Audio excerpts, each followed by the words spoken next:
What's going on, everyone? Welcome back to another Ghost of Tsushima Legends video. Today I've got a one-shot assassins build for you.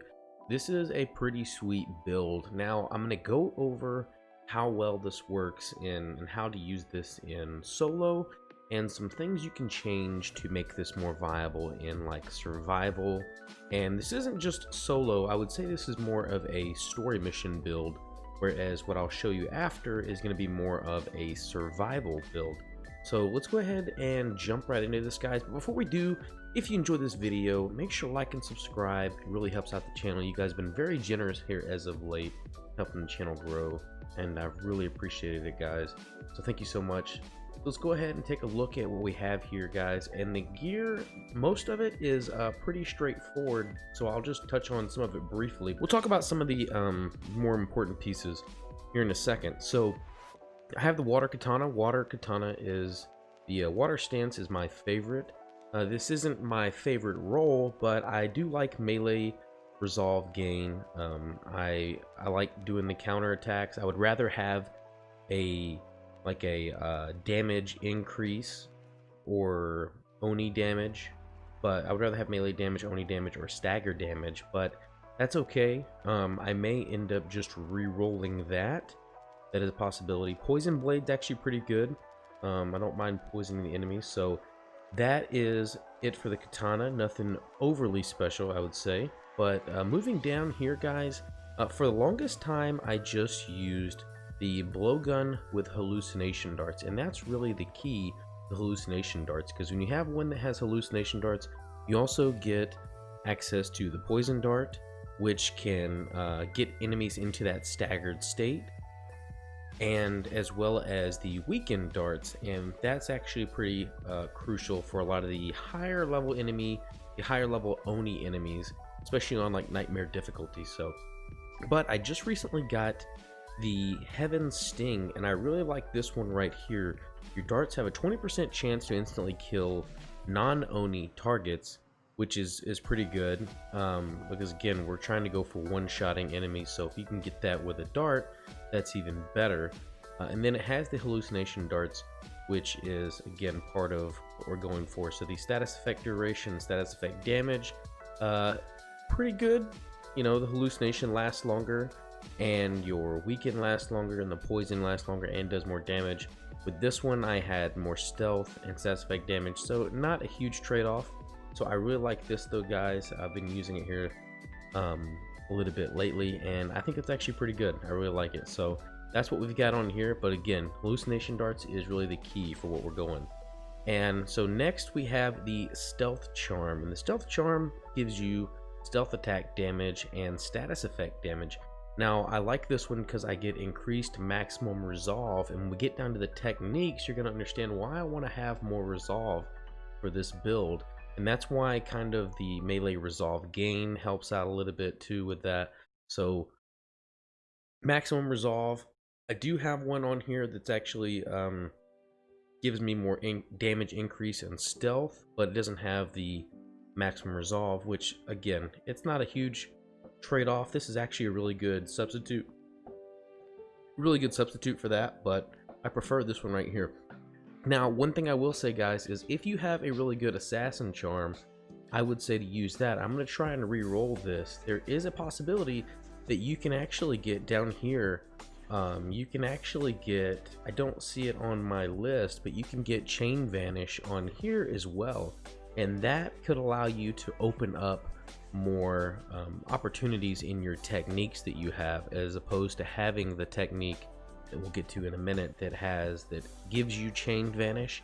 You could get it through your charm instead, and I'm not sure if that actually stacks if you have it on the charm and you're using it. That would be pretty interesting, to where you could actually vanish 4 times instead of twice. I'm not sure if it does that. That'd be something to know. If somebody knows that, please let me know down in the comments below.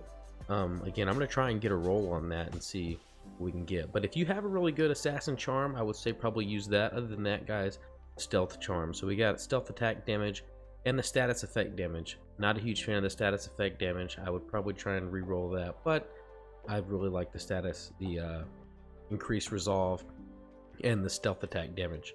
So moving on from there, guys, we have dirt throw. and I'm really just using this so I can get the weaken, and it kind of gives me a chance to disorient the enemies, and so I get increased damage and status effect duration, and allows me to get in some melee hits so I can build up my resolve, or if I need to finish off an enemy who's almost being killed by a critical attack that I use during trying an assassination attempt. There are still other good things you can use. I have a good sticky bomb on here that I really like. Sticky bombs are good as well. Or if you have something else that's more preferable, like if you want to use the Lady Senho's Surprise, you could, because this has a chance to cause hallucination. Again, I would have to re-roll this. None of the other perks really fit what I'd be going for, so that's why I don't like that over using this. That's why I'm going with Dirt Throw. So on from there, Smoke Bomb is to me an obvious one. Smoke Bomb, it's going to give me increased stealth attack damage, but it's also going to give you another way to vanish.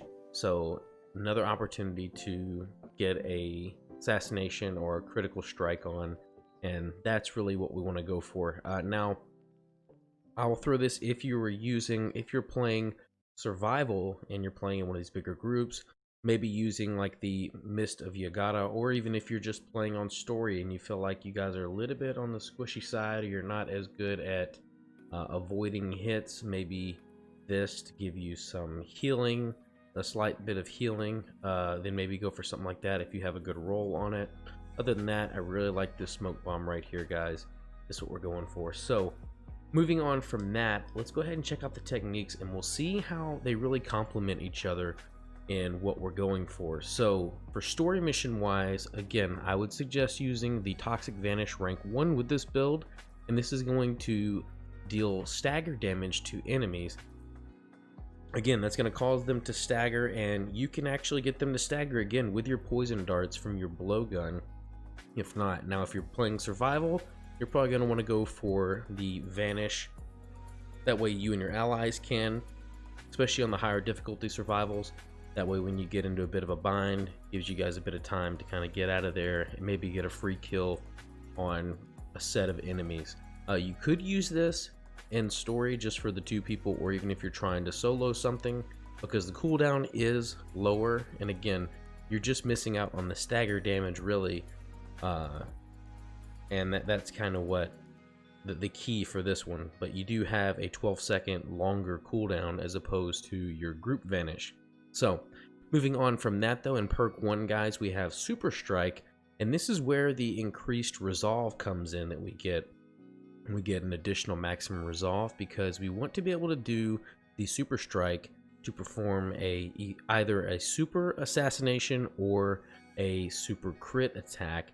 And so that'll use one of our resolves. So we're going to have 4 resolve instead of just 3. And so this way we're going to have more opportunities to be able to perform these attacks. And I think that's a really good trade-off. Now, if you want to be able to get Toxic Vanish quicker over and over again, and maybe you have ability cooldown on some of your equipment, then you could go for an Assassin Unleashed. But for what we're going for in this build, the one hit, we're going for Super Strike right here. You can actually Super Strike, as you can see, he's Super Striking this, well, I think that's the Tengu Oni, and you can also end up Super Striking, or Super Assassinating rather, the Oni Archers as well, which is one of the big enemies in this week's Nightmare story mission. So it's really good for those enemies this week in particular. And next, guys, we're not going to be doing, we're going to be doing a lot of running, but we're really wanting to be able to do stealth assassinations quick and quiet as possible. And that way we have plenty of time to, if you don't end up killing the enemy, you have enough time to be able to quickly get out of that and finish them off with a 1 or 2 hit melee. You could, if you're going for a lot here on the stagger, maybe this does additional 50%.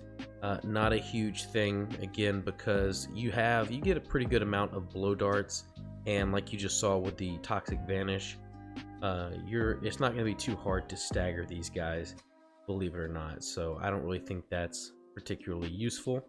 And then chain vanish, and this is the one I was talking about, guys. If you could get this on your assassin charm, then maybe you wouldn't need it here, and you could probably go for an additional shadow strike, which we're not really going to use much, in particular with this build, again, because we're trying to use most of our resolve here for our critical strikes, our super crits, and our super assassinations.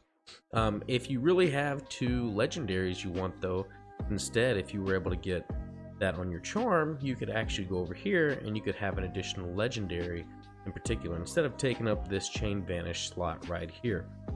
So that's really it for what we have on the build, guys. Now there's one other thing I want to show you and really talk about that I actually was thinking about, in particular for this week's Nightmare story mission.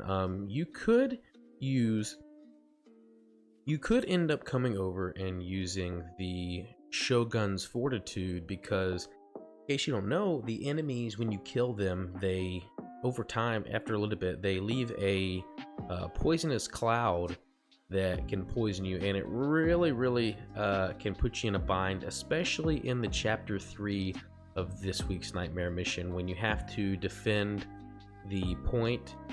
And when you get down to like that last wave or 2, and there's a lot of heavier enemies and 2 or 3 Oni archers, it can be particularly frustrating, especially when you're doing the curse, which brings you down to half health, to try and deal with those enemies and avoid the poisonous clouds from the enemies you're killing, because you're having to run in and out of the circle, run around, and every once in a while you're going to get hit by it. And once you get it, guys, if you're not able to heal yourself, if you don't have a healing item or there's no healing drum, then you're going to be in a pretty good bind. So this is actually a pretty good way right here to avoid that, because it grants you immunity to flash and poison effects.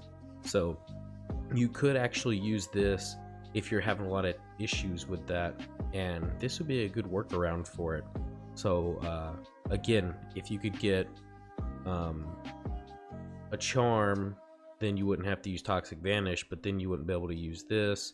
So if you could use this right here, maybe you prefer using one of these charms over using an assassin charm or a stealth charm. But again, just a suggestion right there for you guys. So things that I would change ultimately if I was doing survival. I probably would not use a blowgun in particular if I was doing survival. I mean, you could, but I find myself when I'm in survival, if I'm trying to deal with a lot of enemies, especially if my teammates are having a lot of trouble, you know, if we're getting a lot of binds, that my blow darts aren't really doing me much good from a distance. Because again, either I'm trying to hallucinate enemies and get them to attack the other people, weaken some of the other ones before I go and assassinate them, or hit them with a poison dart to stagger them. But when they're really just sitting on a point, it's not helping me, because they're still taking the point as they're fighting each other. So grabbing something that can do pretty good damage, like a bow here, would be significantly better in this situation. So I would say that instead of the blowgun, I would use a bow, and then you could probably trade out your stealth charm for I don't really have one, either defense, or I thought I had one that was more offensive, but I guess not. But I would change it out for something that I can get some damage on, even if you want to do a ranged charm, you know, something that's going to be a little more offensive. Same thing with your ghost weapons here. You know, if you want to use caltrops to catch some enemies on fire here and do some AoE damage on people, or at least a lot of damage on people coming into the zone to weaken them up, or if you need to help your buddies out and you can heal them in a certain space, something like that. But something that works better for the group as opposed to the individual, you know, sticky bombs, things that are more of an assault on enemies, as opposed to something that'll just get you vanished so you can kind of get out of there and get a quick assassination. So those are some things I would move around, guys. Other than that, technique wise, not a lot, maybe besides group vanish. So other than that, guys, that's pretty much it.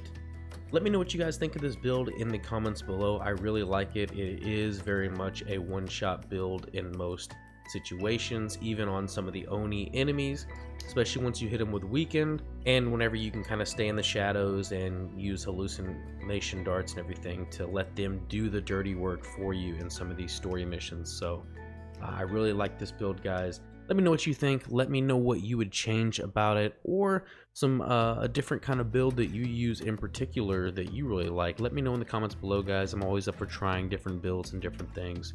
Thank you guys so much. Again, if you enjoyed the video, make sure to like and subscribe. I do videos like this all the time. Thank you so much, and I'll see you next time.